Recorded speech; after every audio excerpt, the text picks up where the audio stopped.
Ladies and gentlemen, the MTSU School of Music and Ascend Federal Credit Union, the official credit union of MTSU Arts, welcome you to the T. Earl Hinton Music Hall for today's performance.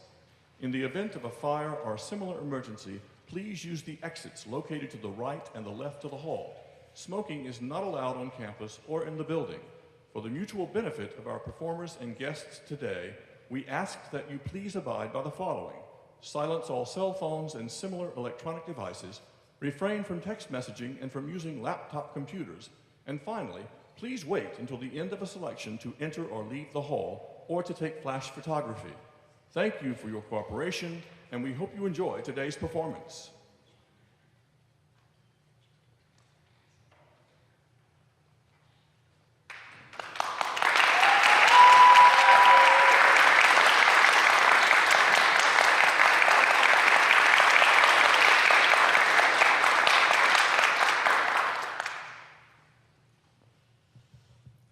Test.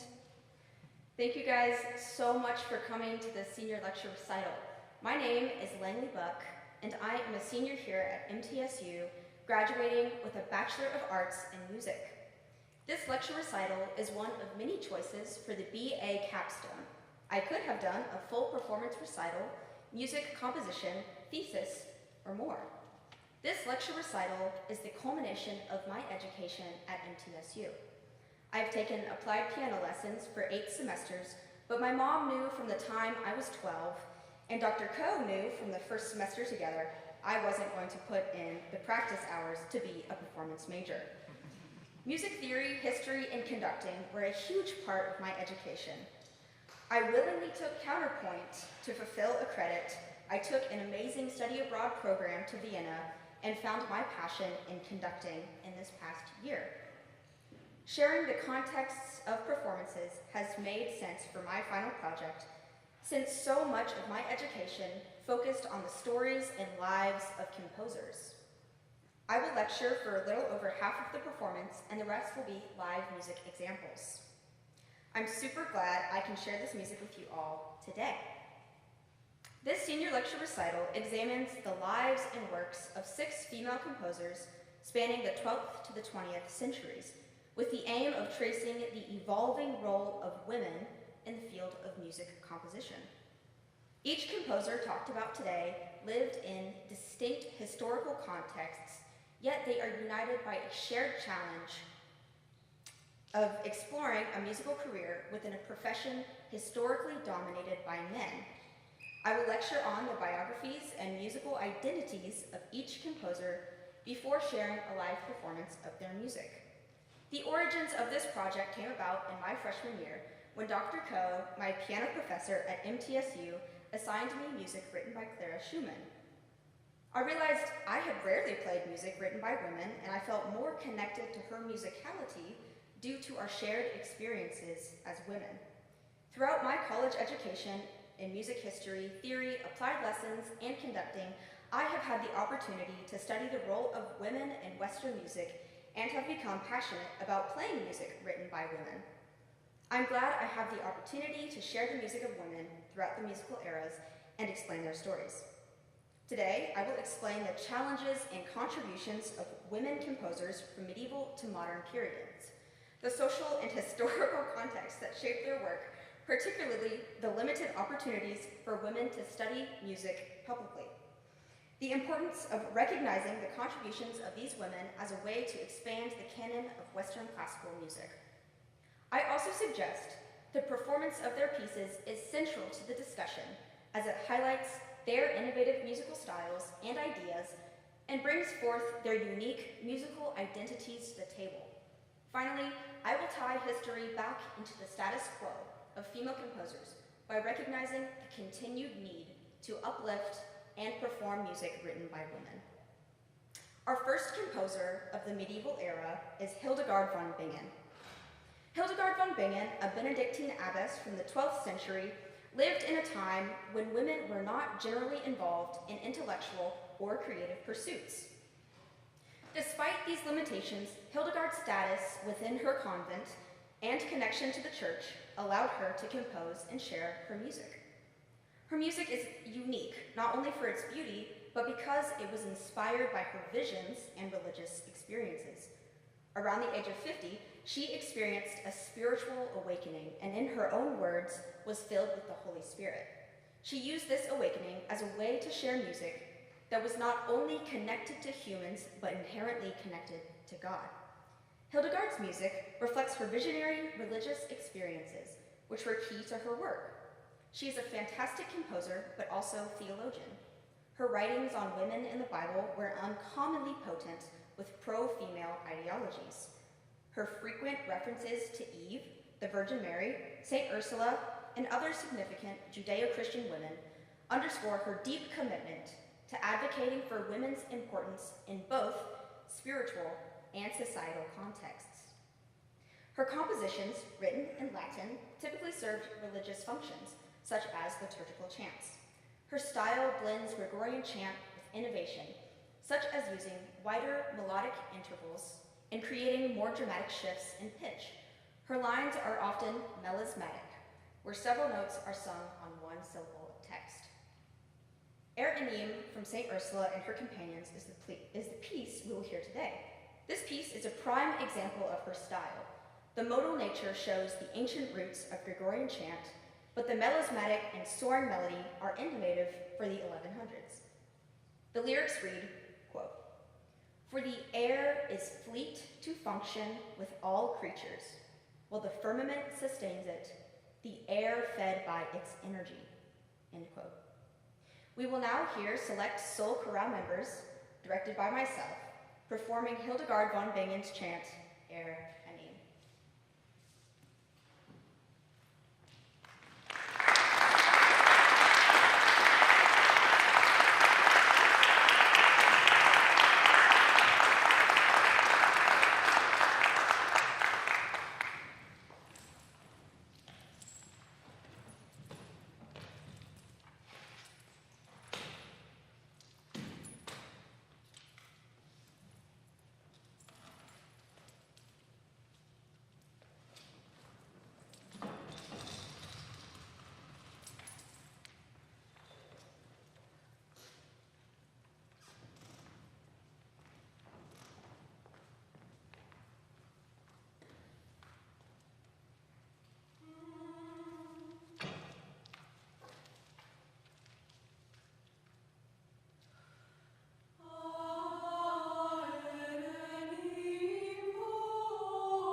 Our next composer is Maddalena Casulana of the Renaissance. Not much is known about Maddalena Casulana, a musician born in 1540. She was a composer, singer, lutenist, and teacher. Her name was Maddalena Mazzuri della Casulana Vincina, and sadly most of her work has been lost to time. What we do know is how a woman seeking her own career in the 1500s would have been treated. We can then extrapolate that Casulana was a courageous woman who defied social norms as she made a living as a musician in the 1500s.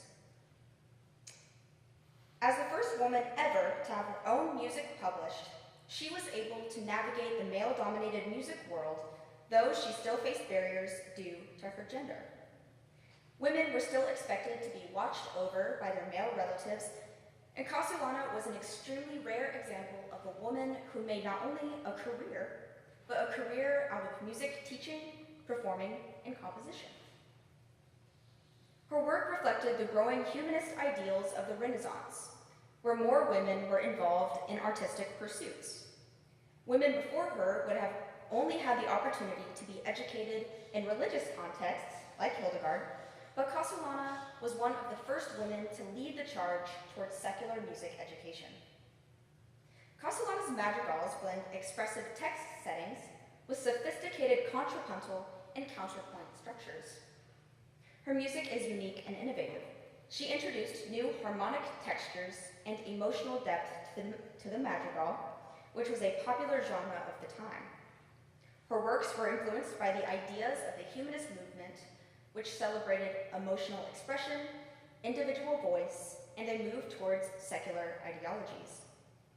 She uses falso bordone in her work. This is a term that refers to a style of harmony in which the bass voice moves in parallel fifths and octaves, creating a harmonic foundation typical of madrigal settings. This technique was influential in the music of the time and can be seen in her work. The soprano Lily, Warren, and I will perform scior ved'il laccio dianz'io by Maddalena Casulana.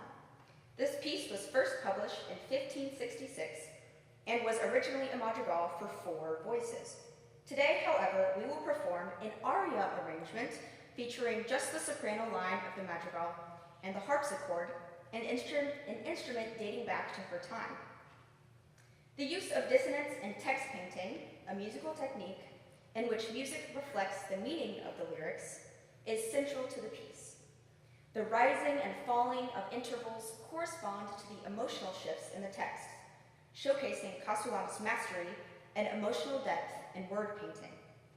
Madrigals were a secular form, often centered around romantic, sexual, and even erotic themes. Sexual desire is clearly embedded within the text. In the 1500s, audiences would have understood this piece as an explicit sexual innuendo.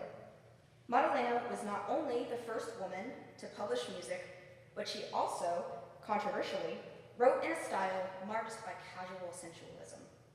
I will now read the text of scior. Quote, "If the noose is untied, which just now has bound me, seeing that face, if another desire or fire makes my heart burn more, I thank you, love, if a woman ever takes pity on my suffering." Lily, Warren, and I will now perform scior ved'il laccio dianz'io by Maddalena Casulana on voice and harpsichord.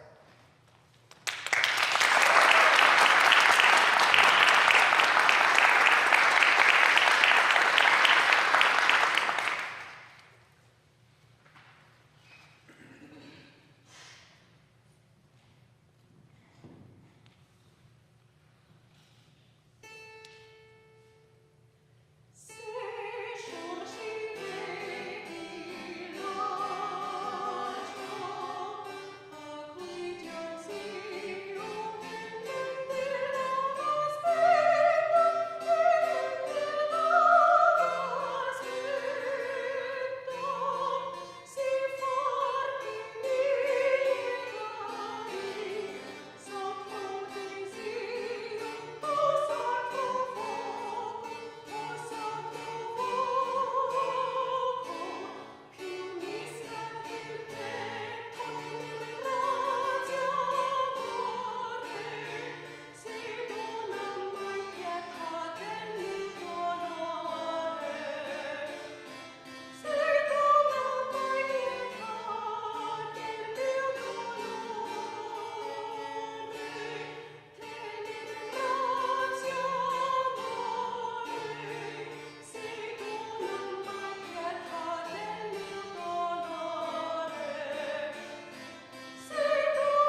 of the Baroque period. Jacquet de la Guerre was a French Baroque composer and harpsichordist who gained prominence in the court of Louis XIV. In the early 1700s, women from wealthy families could take advantage of their status to receive an education. As a child prodigy, Jacquet de la Guerre performed in the king's court and was highly respected for her musical talents.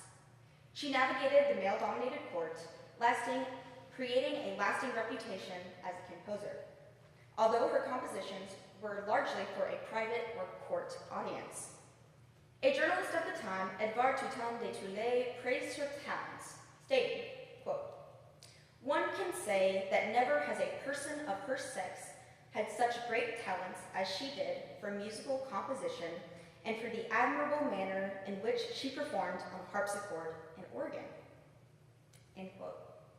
Jacquet de la Guerre's composition blend French dance forms with intricate ornamentation and improvisation. Her works often explored the technical capabilities of the harpsichord, which she was very well known for perfecting. Many musical characteristics, such as text painting, sudden harmonic shifts, impressive improvisational skill, bold progression, changes in texture, tempo change, and strong uses of silence are seen repeatedly in her work. She was also one of the first women to compose operas, though her opera works are not as widespread as her instrumental works. Today, I will be performing the A minor Prelude from Elisabeth Jacquet's Third Harpsichord Suite. While I may not improvise for half an hour as famously as she could, I aim to capture the inherently free and expressive nature that these preludes invite. Unlike modern music, there are no bar lines to mark a consistent tempo, and notes are notated as whole or 16th notes. Ornamentation, improvisation, free tempo, and quick 16th note passages are characteristics to listen for during this prelude. The harpsichord was an instrument invented in the 1500s and uses quills, or plastic in the modern era, to pluck the strings. Unlike the piano, there are only 2 dynamic levels because no matter how hard or how soft you hit the keyboard, the string is plucked in the exact same manner. I will now perform Jacquet de la Guerre's A minor Prelude on harpsichord.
pianist, Maria Szymanowska was highly regarded during her lifetime for her technical skill and ability to blend folk traditions with Western classical music.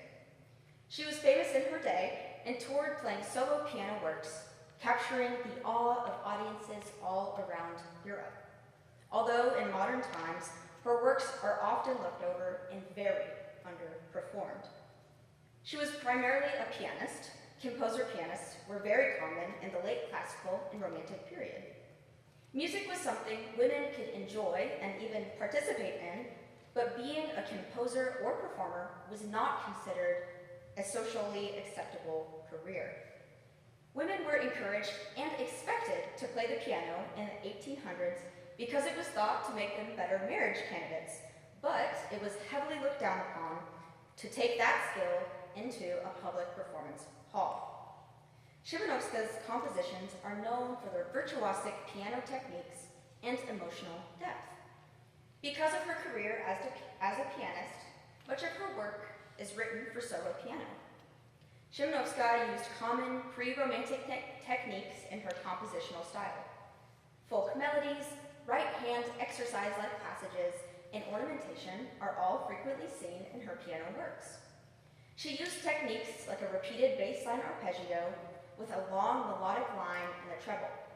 She incorporates elements of Polish folk music, combining them with European classical traditions, creating a unique sound that represents both her heritage and the late classical/early romantic period. Today we will hear the Grand Valse in F major by Szymanowska. This piece is her only four-hand piece where two pianists play the same piano at one time. The piece demonstrates Szymanowska's innovative approach to piano technique. It features expansive harmonies and complex rhythmical patterns, demonstrating her exceptional command of the instrument.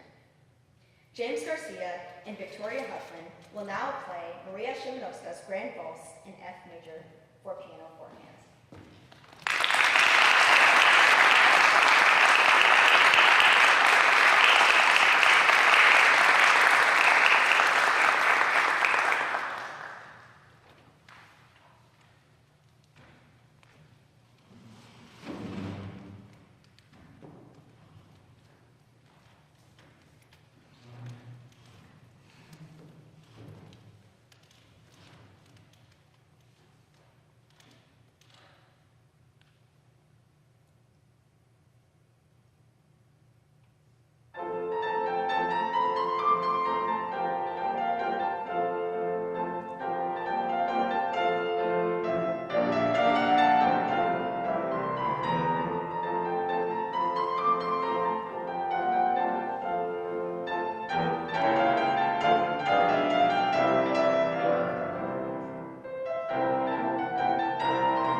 Romantic era. Fanny Hensel, the sister of famous composer Felix Mendelssohn, was a highly skilled composer who struggled to gain public recognition during her lifetime due to societal restrictions on women in music. While Felix was encouraged by their father to publish his works, Fanny was discouraged and was told she could never have a career in music. Although they both received the same music education as children, Hensel's potential as a professional musician was not supported because of her sex. Although she composed a significant body of work, most of it was performed in private salons, as women were still not expected to perform publicly at the time. In her lifetime, only 15 out of 400 works were published. Her father and brother discouraged her from publishing, although, towards the end of her life, she gained the courage to publish a set of Lieder, and in a letter to her brother, she comments on this newfound courage. Quote, "For 40 years, I have been afraid of my brother as I was at 14 of father. Or rather, afraid is not the right word, but rather desirous during my entire life to please you and everyone whom I love. And if I know in advance that it will not be the case, I therefore feel rather uncomfortable. In a word, I am beginning to publish." End quote. Hensel's music is deeply romantic, characterized by lush harmonies, expressive melodies, and complex contrapuntal textures. Hensel composed in a historically feminine genre, associated with both domestic life and women, Lieder and solo piano pieces. Lieder simply means song in German. These were typically composed for solo piano or for a vocalist with piano accompaniment. Hensel's first publications were 3 piano Lieder included in her brother's Opus 8 in 1827 and 3 more in his Opus 9 in 1830. It was very common for women composers to publish under male pseudonyms to deflect attention from their gender and place that focus on their music. Today, I will perform Song for the Piano, Opus 8, number 3, Song Without Words, one of Fanny Hensel's piano Lieder. This style of solo piano music has a voice-like character, very similar to vocal Lieder. If you listen closely, you'll hear the upper melody in the right hand accompanied by steady 8th note chords throughout, almost like a vocalist supported by a piano. This piece was published under her brother's name when she was only 22 years old, so it's very early in her musical style. The harmonic texture is rich, with dissonant and unexpected chord progressions that add emotional complexity to the work. I will now perform Hensel's piece, Song for the Piano, Opus 8, number 3, on the piano.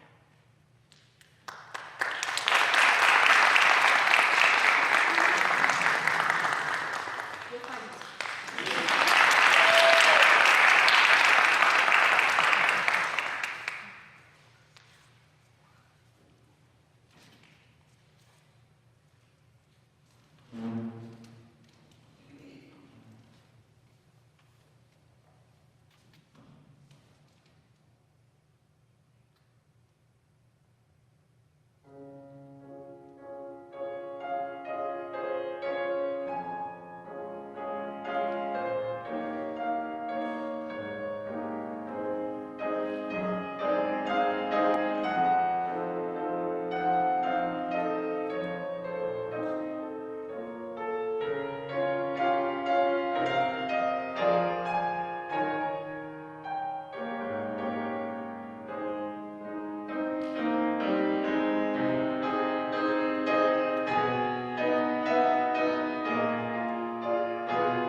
of the 20th century.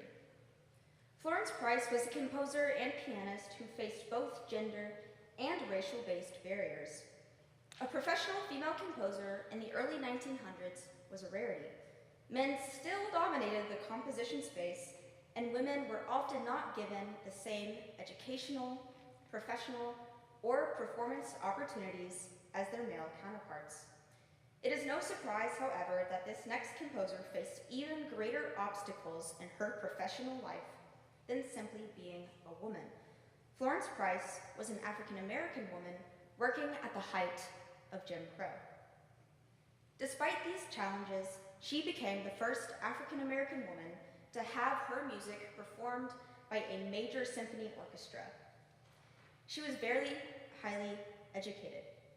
During her time at the New England Conservatory in Boston, Price studied organ and piano, earning a degree in organ performance and piano pedagogy. She also held a church position, and wrote a symphony while still a student. Quote, according to her daughter, Florence really wanted to be a doctor, but felt the difficulties of becoming a woman doctor at the time were too formidable. So instead, she became that of even greater rarity, a woman composer of symphonies, end quote. Price blended classical forms with African-American folk elements, creating a musical style that was both deeply rooted in American traditions and sophisticated in classical structure. She was little influenced by the trends in the 1950s, such as serialism, and wasn't even influenced much by jazz. Price commented on her use of folk rhythms characteristic of African-American roots in one of her dance pieces. Quote, in all types of this style of music, rhythm is of preeminent importance. In the dance, it is a compelling, onward sweeping force that tolerates no interruption. All phases of truly African-American activity, whether work or play, singing or praying, are more than apt to take on a rhythmic quality, end quote. Today, I will play Florence Price's Memory Mist. This piece beautifully exemplifies her fusion of classical and folk elements. This character piece for solo piano was written for her daughter Edith, very late in her musical career. Like many of her compositions, it may have served a dual purpose as a teaching piece in her private piano studio. The unexpected harmonies and colors are typical of her time, although not very overly experimental. She did not stray into post-modern music theory techniques, and her use of Western classical harmony is clear. She does a wonderful job of walking the line between new and innovative and old and traditional. I will now play Florence Price's Memory Mist on solo piano.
leave a lasting mark on music history. Throughout history, women composers have written innovative music despite facing major structural barriers to education, publication, and performance. From Hildegard von Bingen's medieval chants to Florence Price's genre-defying orchestral works, each composer left a lasting musical legacy shaped by the unique circumstances of her life. Although these women faced limited visibility in their own time, we can honor their contributions to the musical canon by continuing to perform and study their work today. I will encourage all of you to reflect on how much further the musical world can progress with greater representation and recognition of women composers. A recent study found that in the 2020-2021 season, only 5% of works performed by the top 100 orchestras worldwide were written by women. Even more staggering, 88% of those programs featured music written by men exclusively. While women may not have been given the same opportunities to contribute to the canon in the past, their voices and their music deserve to be heard. Thank you for your time and attention, and I hope all of you further explore the stories of historical and current female composers and program their music. Thank you.